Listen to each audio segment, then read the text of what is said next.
Though you lock the door behind you, you hear it open easily. Someone walks in. Hold your breath. You're not sure how you know something is out there, because you don't exactly hear it moving, but you know it's there, and you know it's stopped right outside your hiding spot.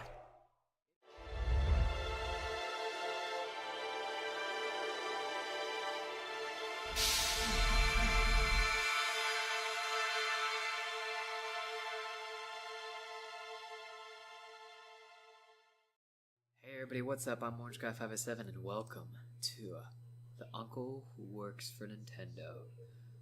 This game makes extensive use of sound. Play with headphones for the best experience. Occasionally it may take control of your browser. It is not optimized for mobile. For content and trigger warnings, click here. I was just on that page. So, let's start.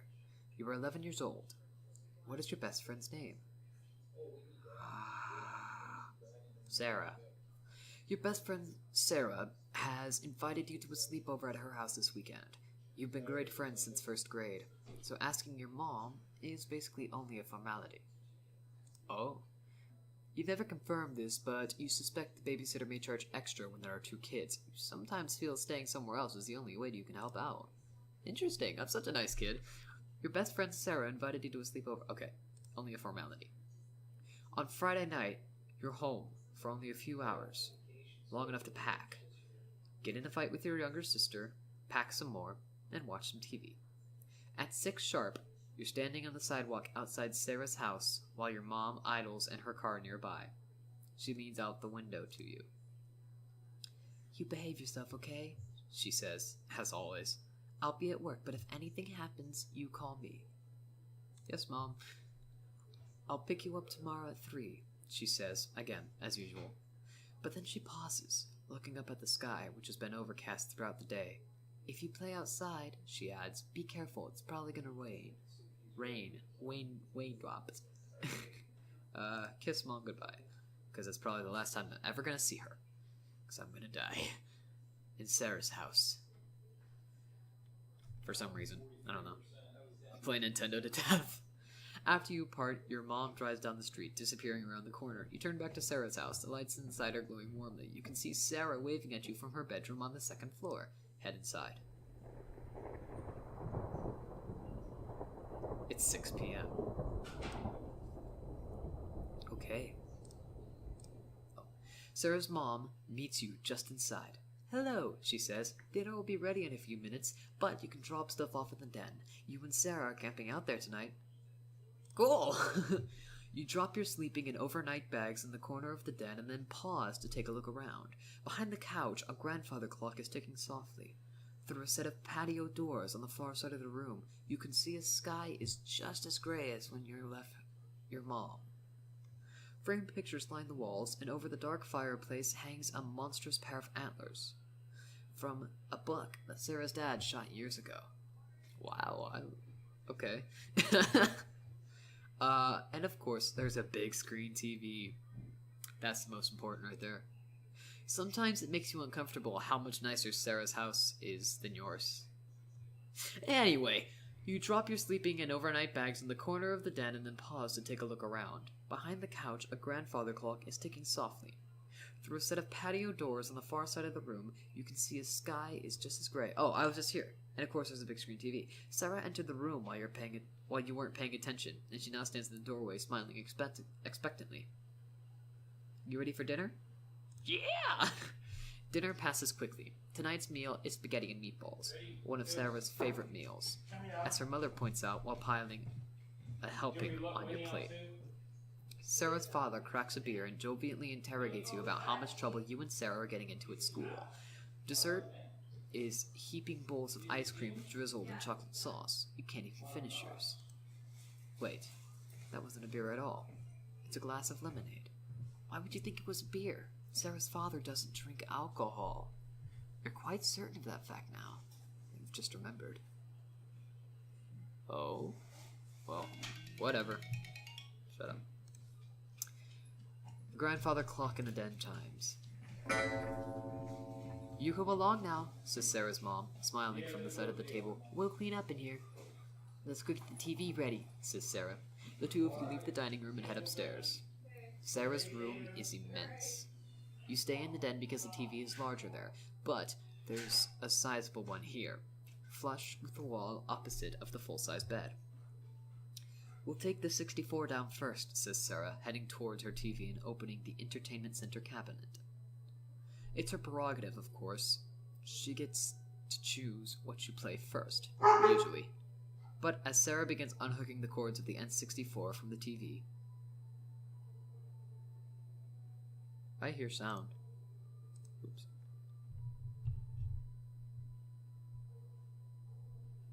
Oh, that's a dog barking in the game. Okay. Other things she has there. All the major stuff. An old NES, a PlayStation, a Dreamcast. But there are some other things too. Things you don't really recognize. A large black box with green highlights. A smaller purple one. A strange white and yellow tower with what looks like gloves resting on the hooks of either side. A compact white cone. What are those? Sarah looks in the clutter in the cabinet. Oh yeah, she says, they're pretty cool. I can't show you them though. They're still secret. I promised my uncle. Of course. You suddenly remember her uncle. The uncle who works for Nintendo. In the corner, the grandfather clock is ticking softly.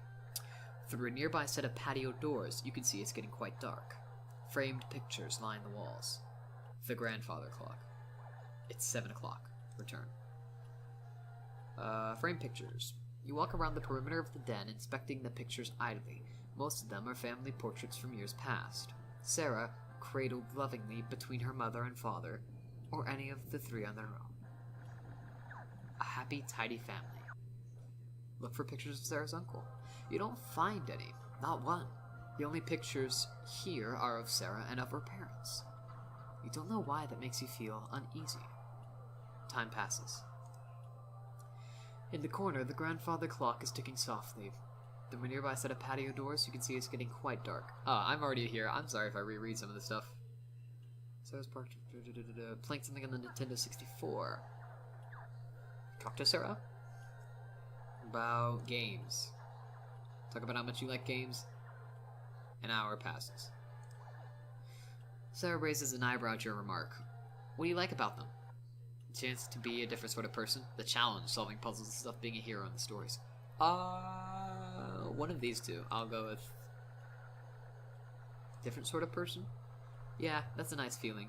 Something in her voice tells you that she's thinking about something. You okay? Don't you think it's weird to play games? She asks suddenly, and then, before you can say anything else, I mean, like, it's weird for a girl to play games. No. I can't put no. I have to. I don't know. Sorry, it's just, you know, those guys at school. Wait. Girls don't play video games. Why don't you play girl games? You're not as good at this as a boy would be. What the okay, whatever. Yeah. But they're jerks. Oh, okay, those are what the bullies were saying. That's not me. Okay, good. But they're jerks. Who cares what they have to say? Yeah. Who does care? Without another word, she returns to the Nintendo, leaving you alone with your thoughts. The clock chimes. You're in the den. What time is it now? It's 8 o'clock.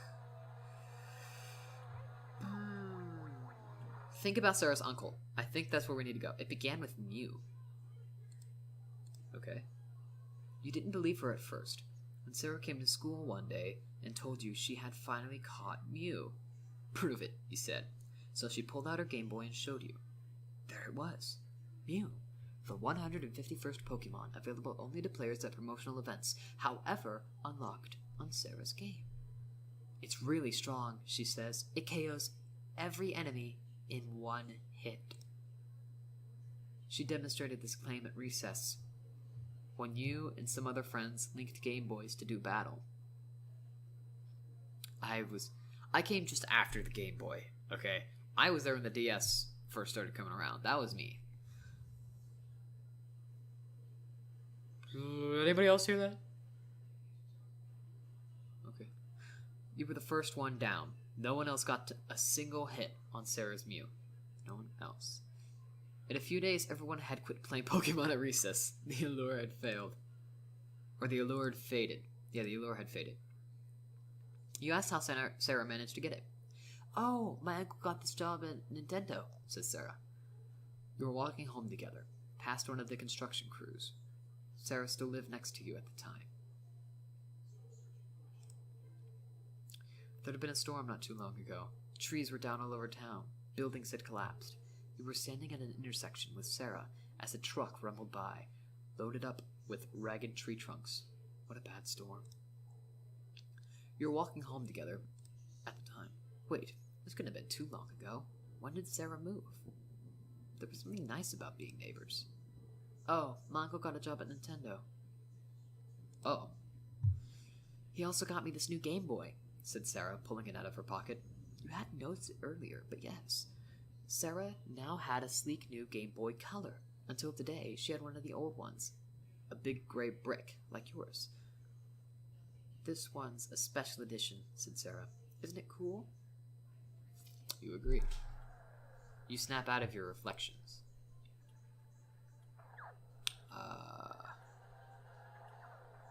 What time is it? 8:30. It took a half hour to reminisce about that.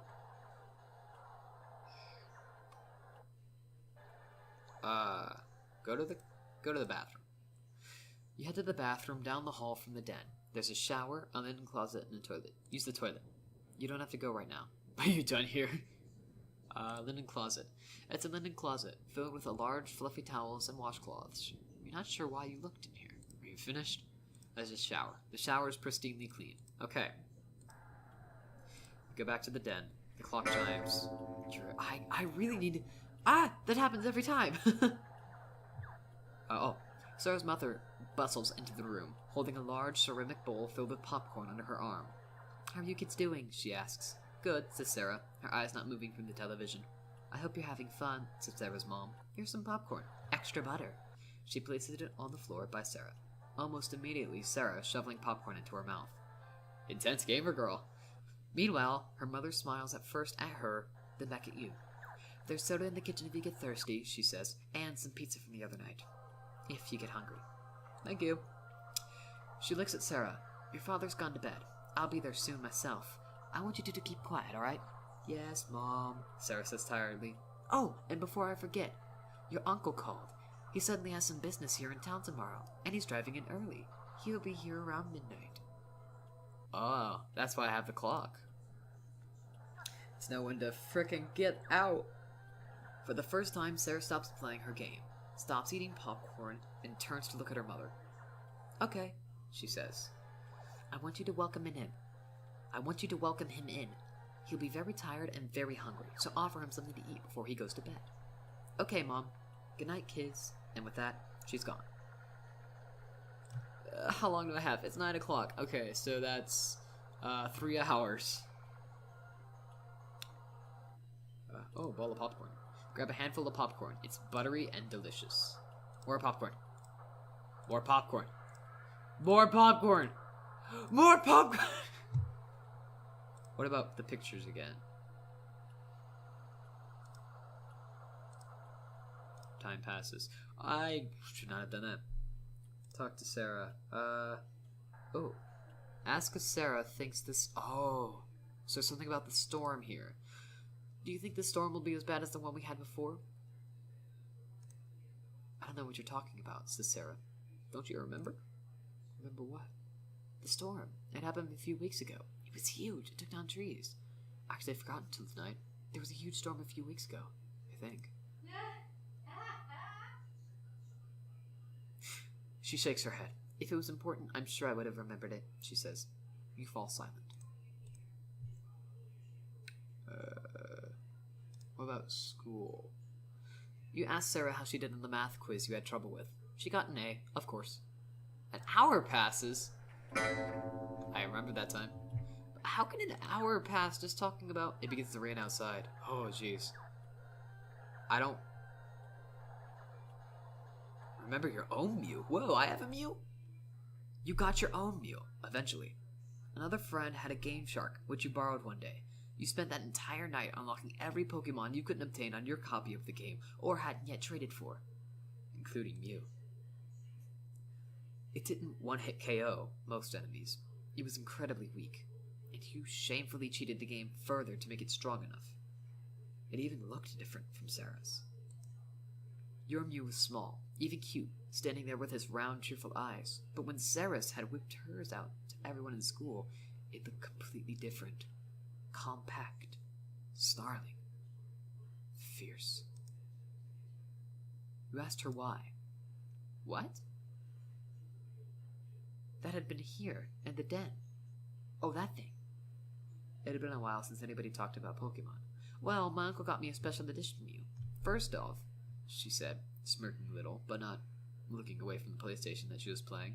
That's why mine looked different. Second of all, mine could one hit KO because it's the real Mew. Ah, she knows I cheated. Sarah moved by then, but how long was that after the first storm? After she got Mew? You can't remember. You asked what she meant by that. Just what I said, Sarah replied. You cheated and got a fake Mew, so of course there's going to be problems, glitches and junk. You felt your cheeks red. But not me, Sarah said again. I got the real Mew, and only me. My brother was so jealous. Hold up, I don't remember a brother in the photos. Sarah's brother. What about him? Why does remembering that comment make you feel uneasy? Yeah, those the photos! Was he in the photos? Let me look. Oh, this changed. A happy, tidy family. Wait, no, something is wrong here. Where is Sarah's brother? I didn't remember the brother. I just remember the mother and the father. I thought she was an only child. You know she has a brother. You know it. Except he's not here. In any of the pictures. And you... Look again at the pictures. He's not here. He's not here at all. Are you sure Sarah has a brother? Yes, she just mentioned it. Then why can't you remember his name? Ask Sarah about her brother. Aren't there any pictures of your brother up? Sarah pauses the game she was playing and gives you an odd look. I don't have a brother. You just said you had a brother. But I remember him. There's a long moment of uncomfortable silence. Not science. Well, I guess science is uncomfortable. Broken only by the distant thunder, the Nintendo, and the clock ticking. You're such a weirdo, says Sarah, and returns back to the Nintendo. I thought you were playing PlayStation. Something weird's going on here. The subject, it seems, has been dropped. Time passes. The clock chimes. You're in the den. How long do I have? Oh, it's 11 o'clock. I only have an hour. Because I think I'm going to die at 12. Ask about Uncle's visit. Whoa, okay, I didn't see that before. So why is your uncle coming? Business?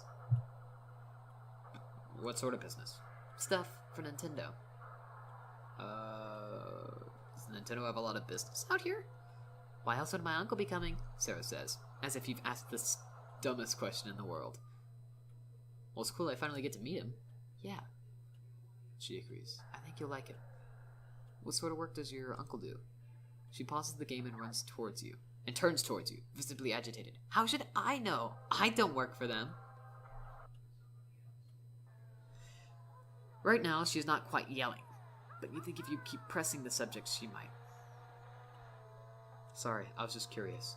You drop the conversation in silence. Okay, I still have an hour left. I can call my mom. So, I think I should. You dial your mom's work number, and wait. She picks up after 3 rings. Hi, Mom. I want to go home. Things are really weird here. I'm not sure if I want to go home yet, but I at least want to talk to Mom, see if she's experiencing anything. Honey, she says, I'm busy. You shouldn't be calling at work just whenever you want. Is everything okay? I don't know if I should leave or not. Is there like a choice? Oh gosh, I didn't think. Is there multiple endings, or is there only like one choice that this is all going to boil down to? No, it's not okay. What? What do you mean?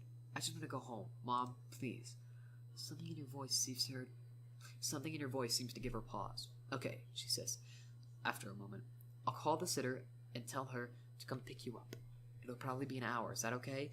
Can you make her get here faster? That's not gonna happen, honey. Just sit tight. Did I just plan that all wrong? Of course, she says with a hint of sigh. I'll call her now, okay? She'll be there in an hour. Be safe. She hangs up. Return to the den and pack your things. The clock chimes as you enter the den. The clock is chiming. Sarah's standing in the middle of the den, her hands at her sides and an odd smile on her face. You're too late, she says. He is here. I had an hour, thank you. And then someone knocks at the front door. It's him, says Sarah, standing up. I should go let him in. Ow. Okay. As she leaves the den, you realize you could follow, but a part of you really feels like being scarce for a minute. Can I run? Can I run from this at all? I don't know, bathroom. You run down the hall to the bathroom and lock the door behind you, or at least, this could have been a bathroom? The walls are bare and white, and there's no sink or toilet, but there were some odd featureless white boxes that could stand for an in-shower or a linen closet. You can crawl into the plain white box that is the size of a linen closet and close it behind you. From the front door of the house, you hear the front door slam open. After that, you don't hear anything except the rain. Okay, no, not just the rain. Someone walks in. Hold your breath. You're not sure how you know something is out there, because you don't exactly hear it moving, but you know it's there, and you know it's stopped right outside your hiding spot. It opens the door, even though you immediately realize it doesn't have any hands. What is it? Oh child, I'm Sahaba child. You cannot run, child. Hello, child. No more worries, child. Hello, child. Cease struggling. Cease screaming. I have friends for you, child. Friends for you. In the dark. We will play forever. In the dark. Hello, child. The uncle who works for Nintendo.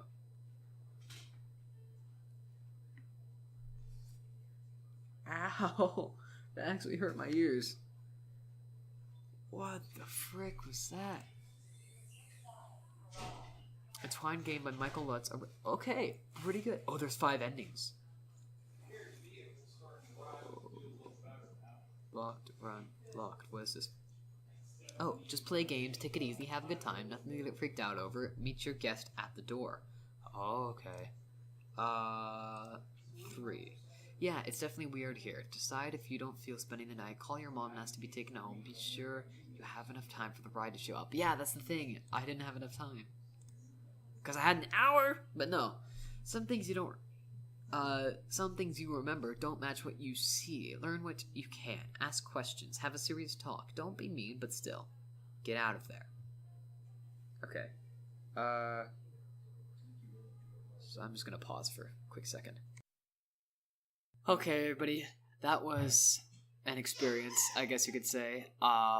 Truly horrifying one, but still an experience nonetheless. So I will definitely hopefully be playing this game more on the channel if you guys would like. Holy crap, this is awesome so far, and I'm excited to see what the other endings will unlock. Thank you all for watching, and I'll see you all later. See ya.